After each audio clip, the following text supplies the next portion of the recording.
We already divided everything, my older brother said, passing out the $250,000 family education fund between his kids and our cousins. You weren't invited for a reason. The family banker cleared his throat. But he's the only one who ever contributed. The room fell silent. It felt like a punch to the gut. I stood there, just inside the living room of my late parents' house, the walls still covered in faded family portraits, birthdays, graduations, holidays where I'd been the one taking the photos while everyone else smiled. And now they had divided everything, without me. Hold on, I said, forcing my voice to stay calm. You mean you held a meeting about Dad's fund, the one I contributed to for the last 15 years, and didn't even invite me? My brother Paul didn't even flinch. He just kept flipping through a manila folder like he was discussing a quarterly report instead of dismantling my life. We didn't think you'd care, he said flatly. You don't have kids. This fund was for education. You're not part of that conversation. My jaw clenched. I opened my mouth to speak, but someone else beat me to it. It was Martin Chun, the family's longtime financial advisor, someone who'd managed my father's estate and had quietly watched every transaction over the years. Actually, Martin said, voice slow and deliberate, if we're discussing fairness, Kyle, he looked at me, has been the only one contributing to that fund for over a decade. Since your father passed. You could have heard a pin drop.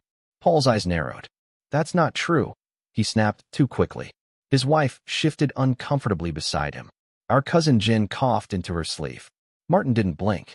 Your father's initial seed money, $40,000, ran dry in 2009. Since then, Kyle has deposited over $160,000. I have the records, itemized, and that's when it hit me. It wasn't just about the money. It was about the story they told themselves, that I was the fringe sibling, the quiet one without a family, the one who didn't matter. And without me knowing, they'd turned my contributions into some shared pot they all thought they were entitled to. Paul slammed the folder shut. Well, maybe we should reconsider. Don't bother, I said. My voice came out steady, colder than I expected. I know exactly where I stand now. I turned to leave, not waiting for a reply. Behind me, silence rippled like static. I didn't need to look back to know. The foundation they stood on had just cracked. I never asked to be the responsible one. It just happened that way. When Dad passed, I was the one who handled the funeral arrangements. When Mom's health declined, I made the calls, paid the bills, sat beside her hospital bed while the rest of them texted, keep us updated. Paul didn't even show up until the wake was over. Said the flights were expensive. Said he couldn't take more time off work. Said his kids needed him. And yet somehow, I'm the one who doesn't have a family. What they always ignore is that I could have had one, if I hadn't spent my 30s patching the holes in theirs. I started contributing to the family education fund back in 2010. My cousin Jen had just gotten divorced, 3 kids under 10, and no clue how she'd get them through school. Dad was still around then, and he'd asked me, casually, over coffee, if I'd consider pitching in. You make good money, Kyle, he said. It would be a safety net. Just in case. I said yes, because back then, I still believed in just in case. Back then, I thought family meant something. After Dad died, I kept it going. Quietly. Automatically. I'd wire funds to the family trust every month, never asking where it was going. Paul never thanked me. Neither did anyone else. But I figured, it's not about gratitude. It's about doing what's right. The fund paid for Paul's daughter's private school tuition, $12,000 a year. It paid for Jen's oldest son's college deposit.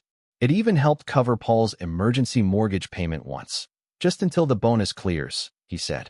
That bonus must have gotten lost in the mail, because I never saw a cent returned. I was working 60-hour weeks back then, living in a studio apartment while Paul bought a Tesla and posted vacation pics from Turks and Caicos. And still, I kept paying. Why? Because they always made it seem like I should. Like that was my role. The uncle without children. The free one. The guy with no obligations. So clearly, everyone else's obligations must be mine. It wasn't until last Christmas that things really started to unravel. Paul called me a week before the holidays. Hey, we're doing dinner at Jen's this year, he said. Same as last time. I wasn't invited last time, I said. He paused. Well, yeah. I mean, it's mostly for the kids. You know, family stuff. Am I not family? He laughed, like I just told a joke. You know what I mean. It's just easier this way. That was the first crack. The second came when I noticed that the education fund statements had stopped arriving. I logged into the shared account and found the balance at nearly zero, $4,216 left. I'd put in over $160,000. Where had it gone? I called Martin, the family's financial guy, the one Dad had trusted. I think there's been some mistake, I said. The education fund, it's nearly empty. Martin cleared his throat. No mistake. Paul directed most of it toward his kids' school fees. The rest was split between Jin's tuition needs and a small emergency disbursement last year. What emergency? He hesitated. Paul's son crashed his BMW. There was a gap in their insurance coverage. He pulled $20,000 to cover the repair and legal fees. I sat in silence, the blood roaring in my ears. A BMW. My nephew, who's 17, totaled a BMW. And I paid to fix it. I never approved that, I said. You weren't listed as a trustee, Martin replied. You were just a contributor. That word, just lodged in my chest like a blade. And then came the kicker, a casual group email from Paul, sent to the whole extended family, announcing that the Family Education Fund has been responsibly distributed among those who align with its purpose, building generational success. No mention of me. No acknowledgement of who kept the fund alive. Just a passive-aggressive line at the end. Those not actively parenting might not understand the value of legacy. I stared at that sentence for a long time. Then I forwarded it to Martin with one sentence. Freeze the fund. I want a formal audit. Because if they thought I was done, they were about to learn what it looks like when the quiet one stops being polite. I didn't sleep much after that. The audit was underway. Martin confirmed it would take at least 2 weeks. In the meantime, I went quiet. No replies to Paul's passive-aggressive texts. No reaction to Jin's concerned voicemail. And certainly not to the family group chat where they were already planning how to revive the fund for the next generation. They thought I'd fade away like always. They didn't know I'd been planning my exit for months. See, being the family's invisible benefactor teaches you one thing above all: how to observe, how to keep receipts, how to watch every pattern without anyone noticing. I knew how they moved, how they lied, how they shifted blame and painted themselves as victims. And I was done playing along. I waited until the audit was finished before I made my move. Martin called me first. I'll never forget the tone of his voice, the kind of grim professionalism reserved for legal disasters and betrayal. You're going to want to see this yourself, he said. Come to the office. When I got there, he had the documents laid out, spreadsheets, transaction logs, emails, even some old receipts. The fund wasn't just misused, Martin said, tapping one sheet with his pen. It was looted. They treated it like a family ATM. Paul had taken over $87,000 in the last 5 years. Not all for education. A home theater system, 2 luxury vacations, and get this, a membership to a private golf club. Jin had pulled $43,000. Yes, some went to tuition, but nearly half of it was funneled through a dummy LLC she created. The tuition payments were actually rent for her new boyfriend's downtown loft. Cousin Lena, someone I barely knew, had siphoned off $16,000 for educational consulting, which turned out to be payments to her life coach. And me? 0 withdrawals. Ever. I stared at the evidence. My hands were cold. Rage burned low in my gut. Not explosive, no, not anymore. Controlled. Directed. Like a slow, inevitable fuse. Martin leaned forward. You have legal options. Especially since you weren't listed as a beneficiary, only a donor. If you want to pursue recovery, Al. I do. But I wasn't stopping there. 3 days later, I arrived at Paul's house. It was Saturday afternoon. Sunny, calm. The kind of day you'd use for a barbecue, which, fittingly, was exactly what they were doing. Balloons in the backyard. Laughter.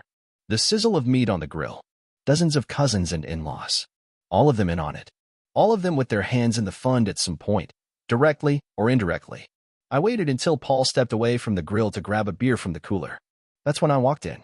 He froze when he saw me. Conversations died around us. Kyle, he said slowly.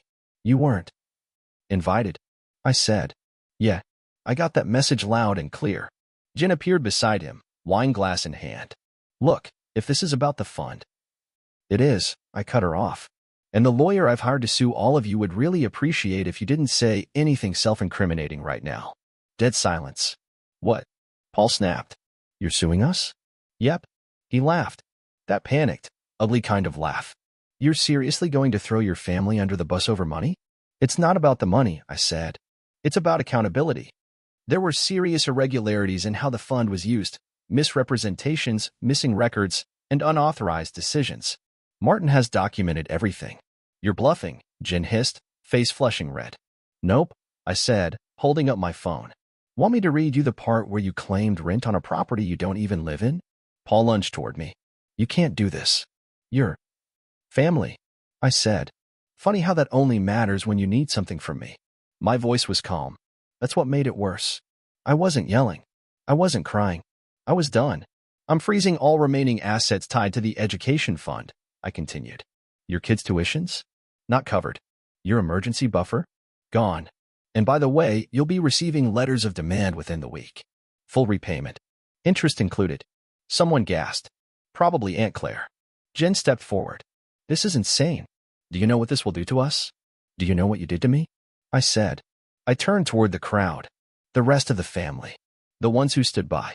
Who looked away.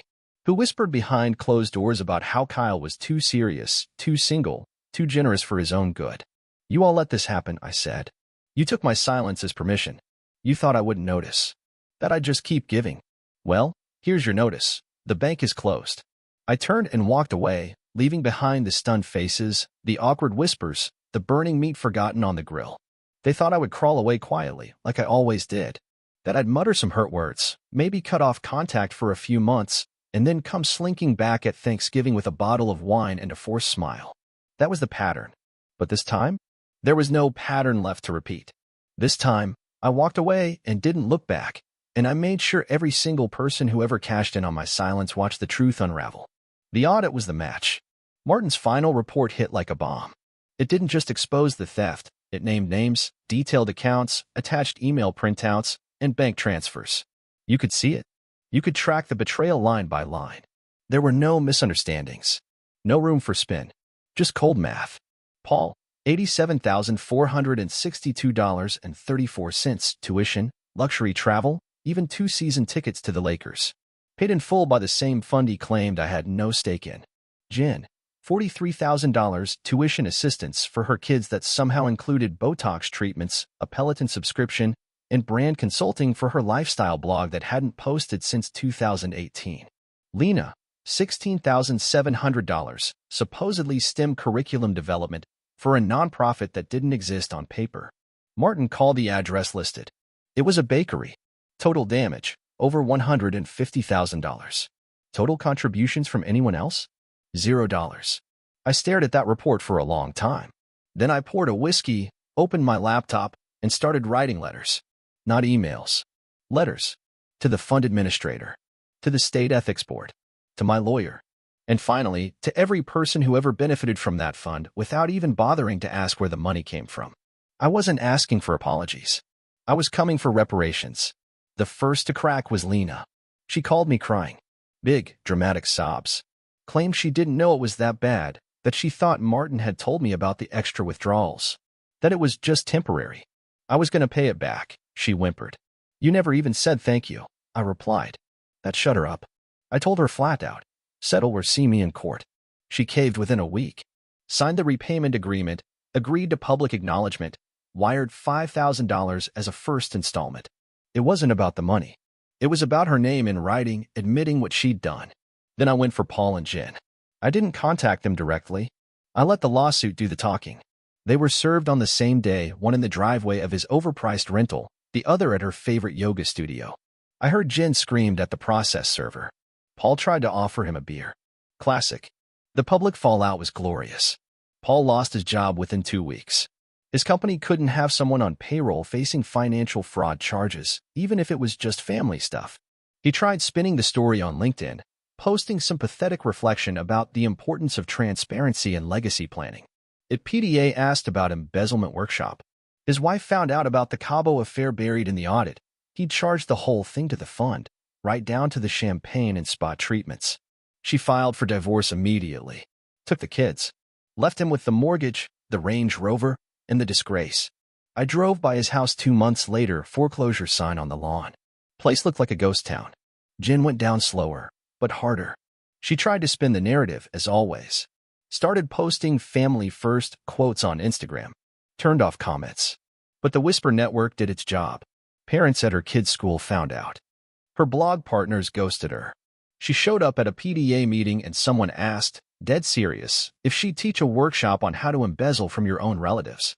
That one made the rounds fast. She called me one night. Blocked number. I know you hate me, she said. No, I replied. I just finally see you. Silence. Do you even care what this has done to my kids? Oh, now we're worried about consequences? Click. The ripple effects were nuclear. Family gatherings? Cancelled. Grandma tried hosting Easter. Only 3 people showed up. Cousins picked sides. Aunts fell into awkward silence. The group chat died. Nobody knew how to talk without tripping over guilt or alliances. Me? I sat on my balcony with a drink and watched the empire of entitlement crumble. One by one, they showed their true faces. Paul sent a letter through his lawyer begging for discretion. Jen tried guilt. You're turning your back on blood. Lena offered to mediate between us. And Tyler, Paul's son, was the only one who actually meant what he said when he wrote, I'm sorry. I didn't know. I replied to him, and only him. Meanwhile, I rebuilt my life from the ashes. I quit my job, took a break, traveled. Not a soul knew where I was for 3 months. No texts, no calls, no favors. I went to Iceland, then Croatia, then a cabin in Canada where I chopped my own wood and didn't hear another human voice for 5 straight days. Peace wasn't what I thought it would be. It wasn't quiet or empty. It was full of all the pieces of myself I had abandoned to keep everyone else afloat. I started painting again, something I hadn't done since college. Sold my first piece at a gallery in Portland. Guy asked what it was called. I said, account closed. He laughed. I didn't. When I came back, there were letters. A pile of them. Jen's kids, Lena's boyfriend, Paul's ex, all asking for versions of the same thing. Can we start over? No, we can't. Because I did start over alone. And it's better this way. I don't miss the drama. I don't miss the guilt. I don't miss being the financial punching bag of a family that treated me like a debit card with a heartbeat. I miss nothing. And the best part? They know it. They know that without me, the guy they never invited to the table, the whole machine stopped running. The illusion shattered. And in the ruins, they saw what I'd known all along. I was the foundation. I was the fuel. And now, I'm the one who finally lit the truth. It's been 1 year, 3 months, and 17 days since I walked away from the family that only saw me as a walking deposit slip. And every single day since, I've felt more alive than I ever did being their silent savior. People think closure is a conversation, that it's a final phone call, an apology, some emotional climax where both sides cry and agree to be better. That's a lie. Closure is never mutual. Closure is what you give yourself when you stop bleeding for people who sharpen the knives behind your back. It's that first deep breath in a room no one else controls. It's looking in the mirror and finally recognizing the man who used to disappear so others could shine. And I don't disappear anymore. These days, I live in silence, not the suffocating kind I used to feel at family dinners, where I bit my tongue while they joked about Kyle the bachelor uncle, but real, soul-healing silence. The kind that sits with you at sunrise and doesn't ask you for anything. My home is small, clean, paid for. The walls are lined with books, paintings, and framed letters from people I helped, strangers who saw more humanity in me than my own blood ever did. There's one photo in particular, mounted right above my desk. A young woman in a cap and gown, standing beside her mother. The caption reads, Your scholarship gave us both a future. Thank you for believing in someone you didn't owe. I look at that photo every time. I wonder if I was too harsh. If maybe I should have let things slide. If I could have just given them one more chance. Then I remember. I gave them 15 years of chances, and they spent them like free samples. Paul hasn't reached out since the foreclosure. I heard from a third cousin that he moved out of state, got a job doing low-level real estate after his corporate career crumbled. Apparently, he told people he was forced out by internal politics. Never mentioned the lawsuit, or the trust fund, or the brother he robbed blind. That's fine. Let him rewrite the story however he needs to sleep at night. Because me? I sleep like a rock. Jen emailed me last month. Not to apologize, but to check in. That was the subject line. Just checking in. No acknowledgement of the wreckage she left. No mention of the Botox charged to a children's education fund. Just a soft, manipulative, hope you're doing well. Things have been hard. We should catch up. I read it twice, then archived it forever. Because people like Jen don't change. They just wait. Wait for your anger to cool, for your memory to blur, for your boundaries to loosen. They wait for you to get lonely enough to invite the poison back in. But I'm not lonely. I'm free. And freedom feels a lot better than forgiveness ever did. Sometimes I wonder what they tell people about me now. That I lost my mind. That I turned my back on family. That I let money ruin everything. Let them talk. Let them twist it into whatever helps them sleep at night. Because the truth isn't theirs to narrate anymore. I own my story now. And in my story, the villain wasn't greed. It wasn't conflict. It wasn't miscommunication. It was entitlement. Theirs, and my willingness to tolerate it. To the rest of the world, I'm just a guy in a cabin by a lake. They don't know I was the financial backbone of 3 households. That I buried dreams so others could chase theirs.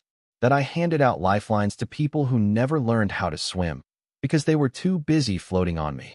They don't know that the quietest one in the room sometimes holds the most rage. And when he finally speaks, he doesn't yell. He lets the truth speak. Closure isn't peace. It's power. The power to say, no more explanations. No more loans. No more being the backup plan to people who never planned to show up for me. It's the strength to smile when they flinch at your name, not because you wronged them, but because you finally stopped letting them feed. It's the realization that you're not cold, or cruel, or selfish. You're just done. And that's the strongest decision I've ever made. So if you're like I was, the forgotten one, the fixer, the financial first responder who kept answering every, "We just need a little help," like it wasn't killing you, let me say what no one said to me. You don't owe them. Not for the roof over your head. Not for the blood in your veins. Not for the lie they call family. You owe you. Your time. Your peace. Your future. Let the past collapse on its own. Walk away, and don't look back, even if they scream your name from the fire. Because you're not the villain for saying no. You're the survivor who finally said enough.